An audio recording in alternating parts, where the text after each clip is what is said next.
We're here with some of the brand new Ikoria standard on MTGArena. Today we're going to be playing Bant Gyruda? I don't know, the card's new. I don't know exactly how to say it anymore. Or yet. It's a brand new card from Ikoria. It is a 6-mana 6/6. When it enters the battlefield, each player puts the top 4 cards of their library into their graveyard. And then you can put a creature card with an even converted mana cost from among them onto the battlefield. And then you can also set it as your companion, as we have done with this deck. And in order to do that, your starting deck contains only cards with even converted mana costs. So as you can see, everything in our deck costs 2, 4, or 6. What this means is that we're going to be able to have a singular copy of Gyruda, essentially in our opening hand. It'll be an 8th card that we have that we can play whenever we want. So we've got 3 of them in the main deck. One of them to always have as soon as we get 6 mana. And the goal is to kind of just do some funky things with it.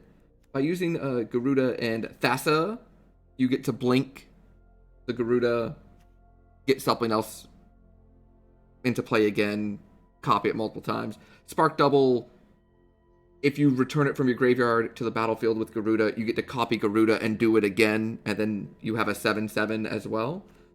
Luminous Broodmoth allows you to do some really funky things, where even if your board gets wiped, all of your creatures come back.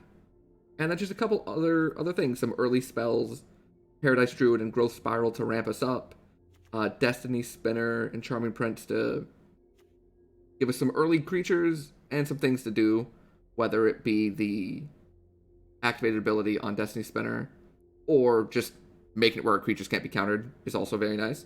Charming Prince lets us scry or gain some life, or even later in the game, Flicker Suppling.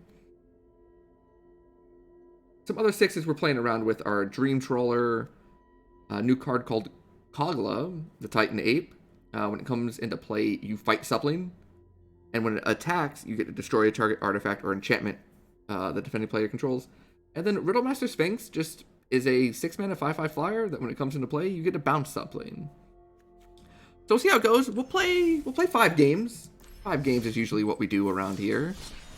Best of 1.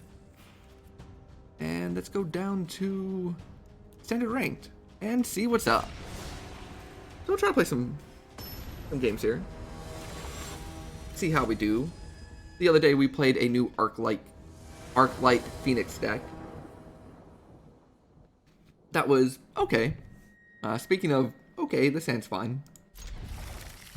I don't love the fact that we don't get the Growth Spiral on turn 2 here, as is, but now we do. So that's very helpful. Let's go ahead and play an island, play Growth Spiral. Put Temple Garden to play tapped. Our opponent also has a companion. It's Lutri, the Spell Chaser, an adorable otter. A 3-mana 3/2 with Flash. When it comes into the battlefield, you get to copy an instant sorcery spell.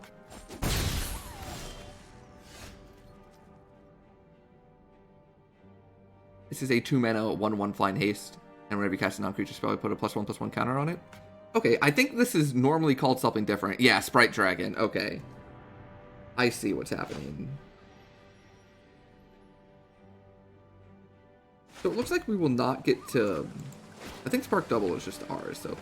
It does not look like we're going to get the ability to play Gyruda next turn, but hopefully, the turn after that, we'll get to do some funky stuff with it.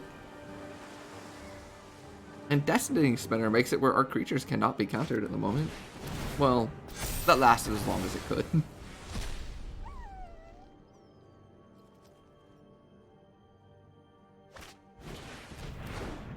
Paramander. I really like this Fairy Dragon card. I think that's definitely one of those cards that I was very impressed with when we played the Arclight Phoenix deck the other day. I definitely think it's a very good card that can be the centerpiece of a successful deck. Next turn, we get to try to live the dream. But I'm not entirely sure how much dream we're going to have. The Izzet deck holding up 4 mana leaves me, you know, not optimistic. Yeah.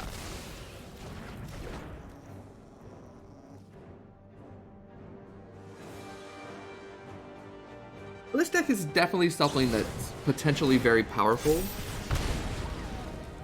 very explosive.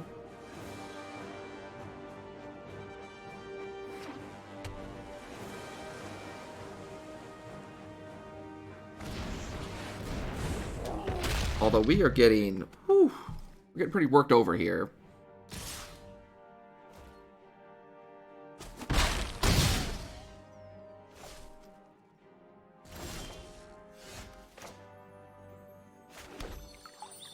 I don't think we can Dream Trawler. I think we have to get lucky with Gyruda over here.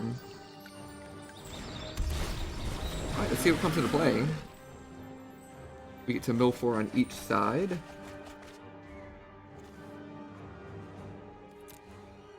We get to bring in a Thassa.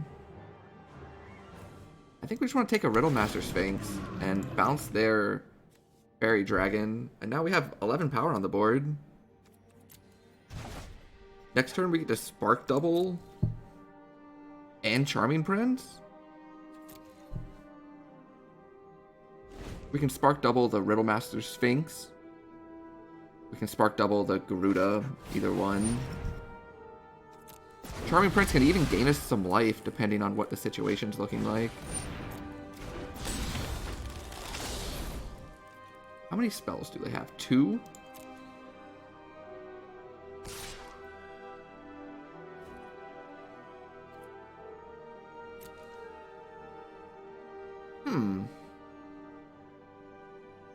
So assuming they have Shock, what are we going to want to copy next turn?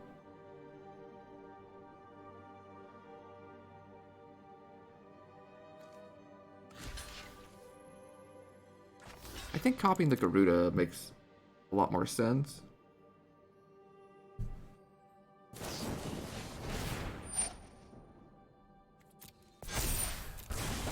Especially since we get to copy it twice. I don't think we want... Do we just want a Dream Trawler? 1, 2, 3, 4, 5, 6. We can actually, like, Charming Prince bounce, flicker this, and then play Dream Trawler? I don't really love going to 5. When they have Lutri, it means anything that deals 3 will be a problem. But Dream Trawler is quite good. Maybe we don't flicker. Maybe we just play Dream Trawler. I think we can attack for 6 here, right?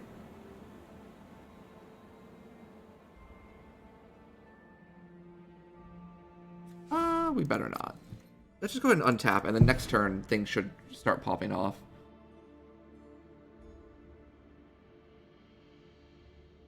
Spark doubling a Dream Trawler is also very good here.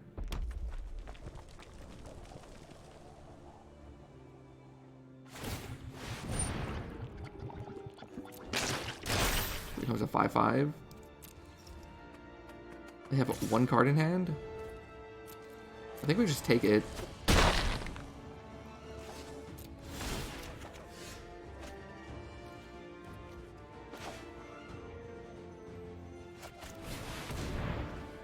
Spark double this Dream Trawler.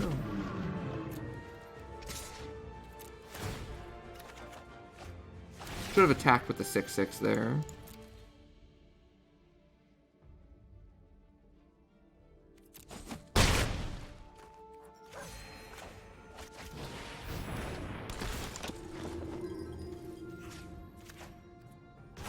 We'll flicker the Gyruda.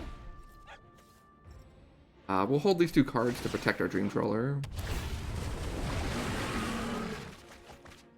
We can get Crackling Drake from them. Yeah, I think Crackling Drake's where we want to be. Another flyer. Draw an extra card.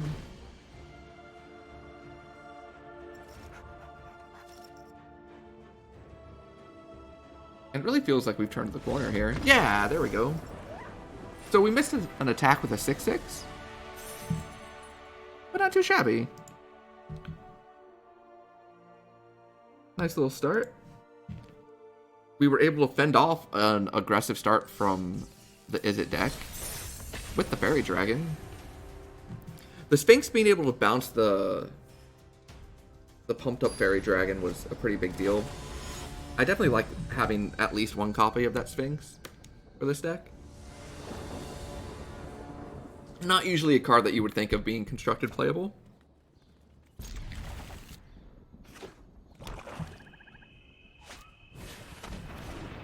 Scorpion. When it dies, deal 2 damage to each opponent and you gain 2 life. This might be one of the oh, we drew Breeding Pool. We should have played Breeding Pool.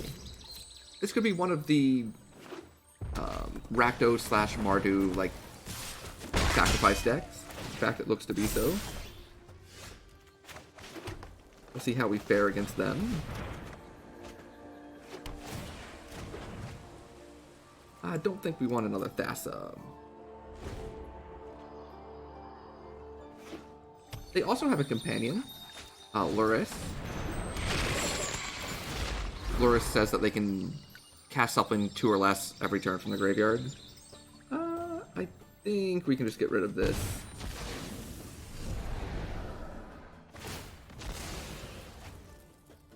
We're gonna take some damage. This Dreadhorde Butcher is doing some work. Already at 12. Gonna have to take some damage here too.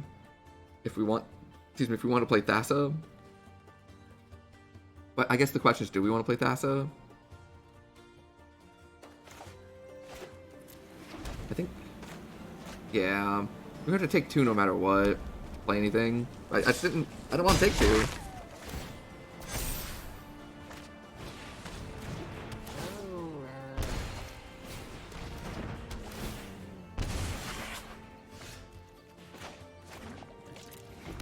Do I have to gain life with this? I think so. And I think we have to get a little lucky. Draw an untapped land next turn. I think we just have to chump this, right? 4, 5, 6. Well, guess we could kill a cat. 4, 5, 6. That would take us to 3. They get to basically replay whatever, like, we chump, though. Like, we block the cat, they just get to play Luris and replay the cat. I don't think our misplay on turn 1 by not playing the Breeding Pool ended up mattering. We just got rocked. Oh, what is that card? Whisper Squad. Search your library for a card named Whisper Squad. Yeah, the Rakdos and Mardu sacrifice decks have been pretty good from what I've seen. I would definitely like to try one of those out maybe next time. 1-1. We'll see how we pull out the rest of this one. This deck definitely has a lot of moving parts. And with it being so new, it's taken a little bit of time to get the hang of everything. I think this hand is bad. No ramp. Can't really play anything. Ugh. I'm gonna keep it, but I don't like it. Maybe this is a deck we want to be mulliganing a little more aggressively. Well, I will take that. We're gonna play Thassa on turn 3. If we draw a Plains, we get to play Luminous Broodmoth.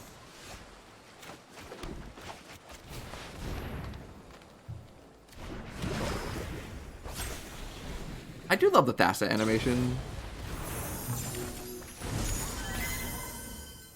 I'll also say the companion cost is legitimate to play this. Like, not being able to play Brazen Borrower is rough. Like, that is a card that you would like to be playing.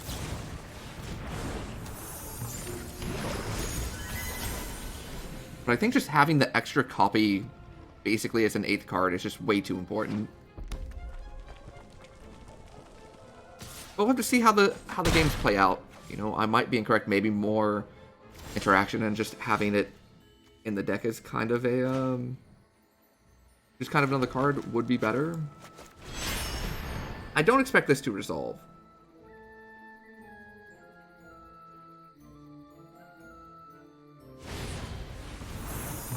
Oh, okay, it will resolve. Let's see what we get here. We get another one. Oh, actually we just get Spark Double? Yeah! Do it again. Now we have a 7/7. So one cool thing about Spark Double is it removes the legendary tag. We hit anything? Oh, we hit Dream Trawlers? And that's a pretty impressive turn 5. We just put 16 power onto the board on turn 5. Through a bounce spell. Like our opponent bounced our Thassa.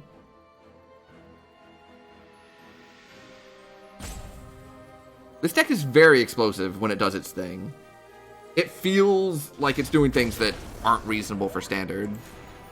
But it's also not like the most consistent that I've seen so far. And I think a big part of the next week or so, couple weeks, is going to be fine-tuning this to see if it's capable of dealing with the aggressive decks.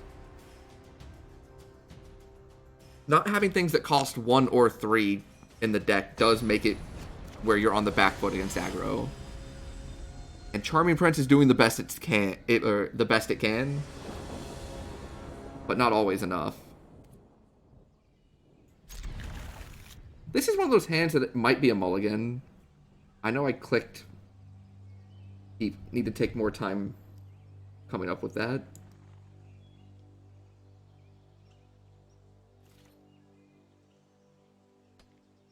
I think let's go ahead and Temple Garden tap.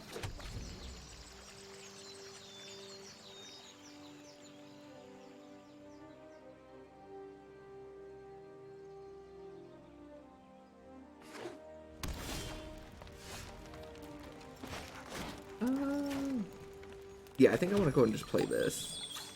Grab an island.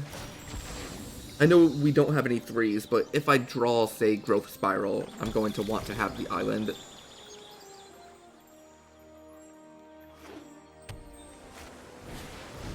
Lucky Clover, so we're against Teamer Adventure. Definitely just kind of want the lands right now. What we can do is turn 4 Thassa.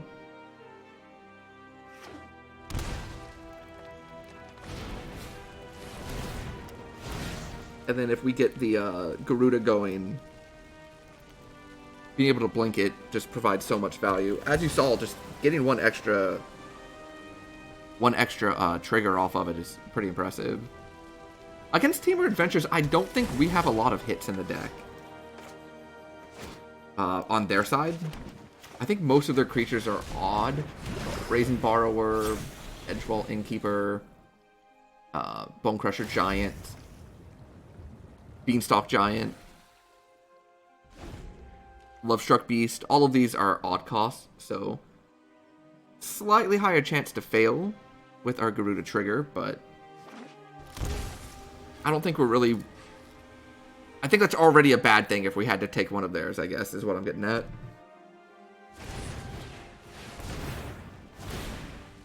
Hay of Wishes. Need to grab 2 cards. I don't think I can Spark Double Thassa, right? Correct. Just creature or planeswalker. Mystic Repeal? That's fine with a second Thassa.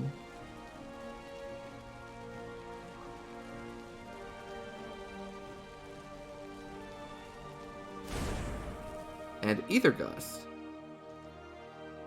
Totally fine by me.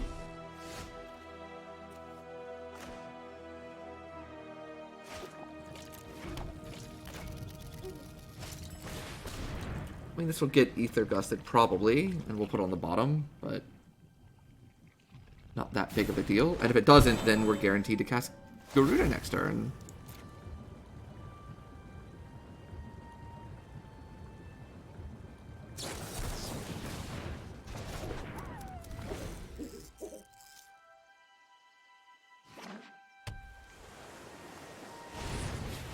They play the Beanstalk Giant, 7/7. Play a 6/6. Bay of Wishes. We hit another Gyruda. Keep this one.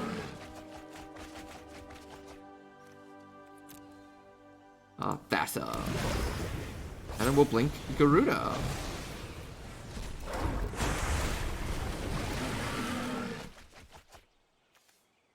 My graveyard. I don't think we actually want it to fight.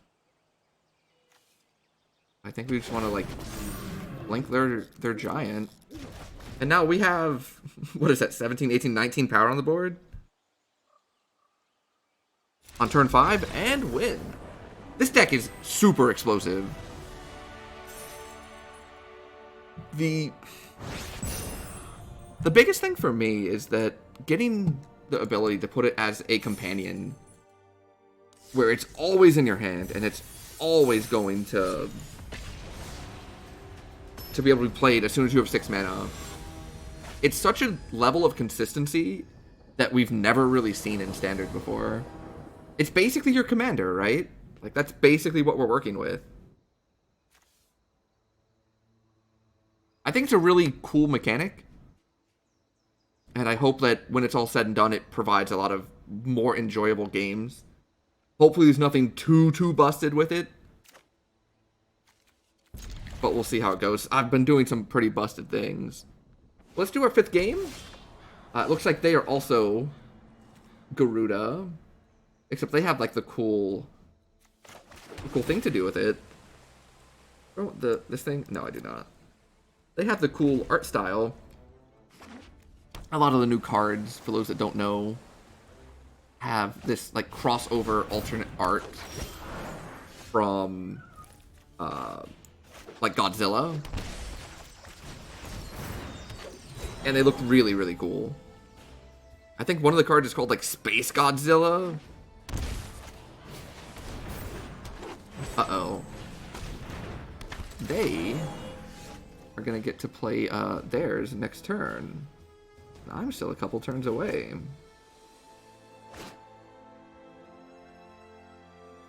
I don't... Yeah, I think I do, actually. Hold on. Am I supposed to spark double my Paradise Druid? Yeah, I think so. I think we want to just get this Gyruda in play as soon as possible, but they're going to get to go off, and we'll see how it goes.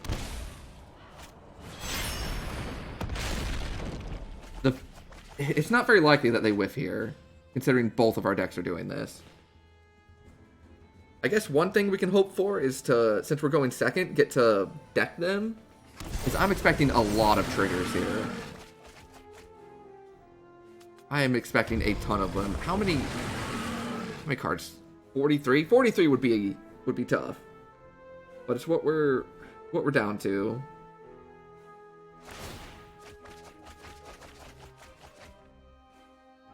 Oh, they get to fight now. They get my my Titan. Yeah, my Titan milled. Titan Ape. So if they take that and fight my Paradise Druid, I can't win the game. They have too much power on the board. Well, they took Thassa instead. So we'll see. Means they get another blink.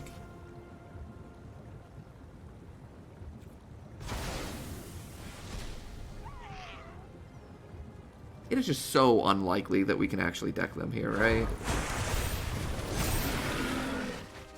And another Thassa. Especially because they're taking so many of our Gyrudas. It's like we don't get to turn through the deck as much. 31. Means we're gonna have to, like, hit 8 times right now. I just don't think that's reasonable. Oh, now they get to bounce Paradise Druid. Okay.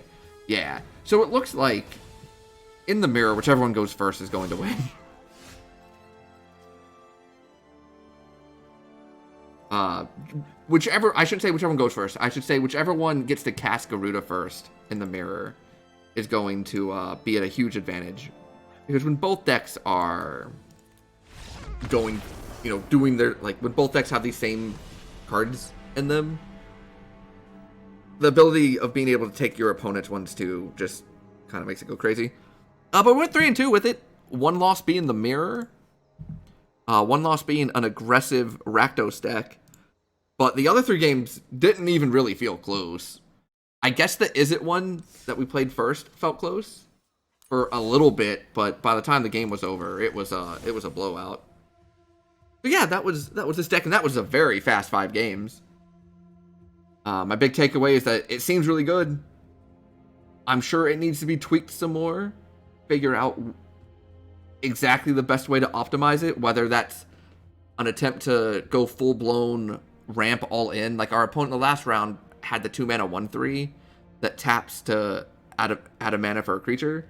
You know, maybe we should be removing Destiny Spinners and Charm Princes for 4 more cards that ramp us, like the 1/3 that they had, or Leafkin Druid, or I think it's Caryatid. I think there's a 1/1 Caryatid.